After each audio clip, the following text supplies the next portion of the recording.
कि आज शहबाज गिल साहब की तकरीबन 1 माह के बाद जो रिहाई मुमकिन हुई है, वो किन चीज़ों की बुनियाद पर रिहाई मुमकिन हुई है? आज का जो मकालमा हुआ है, जो रिमार्क्स हैं, वो मैं पढ़ चुका हूँ और कुछ हद तक सोशल मीडिया पर भी गर्दिश कर रहे हैं। अगर आप वेरी क्विकली शेयर कर सकें सर। देखिए, शहबाज गिल साहब की जो आज जमानत हुई है 36 दिन के बाद हुई है, और अमूमन तकरीरों में स्पीचेस के ऊपर जो प्रोसिक्यूशंस होती हैं उसमें बहुत ज्यादा देर तक जो गिरफ्तारी वो नहीं रहती। जो सबसे आज अहम नुक्ता था जो जज साहब ने जिसको बुनियाद बनाया जमानत देने के लिए, कि जो इतनी लंबी चौड़ी फहरिस्त जुर्मों की बना दी, 13 जुर्म थे।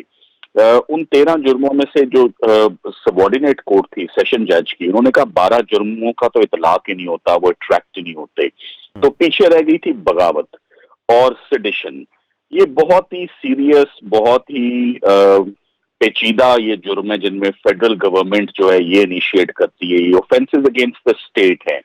तो इनका भी जब इनका तर्जुमा देखा गया कि इसमें इन जुर्मों का भी इतलाक जो है वो शहबाज गिल के ऊपर नहीं होता था। और जो स्पीच थी, ये भी एक एस्पेक्ट देखा गया कि जो एफआईआर दर्ज होती है और जो एक्चुअल स्पीच है उसमें बहुत ज्यादा तजाद था, पोल्स अपार्ट थी दोनों, और उसमें बहुत मेला फीडे इंटेंशन से उससे पोर्शंस और एक्सट्रैक्ट्स पिक एंड चूज करके अपनी मर्जी की एक एफआईआर बना दी।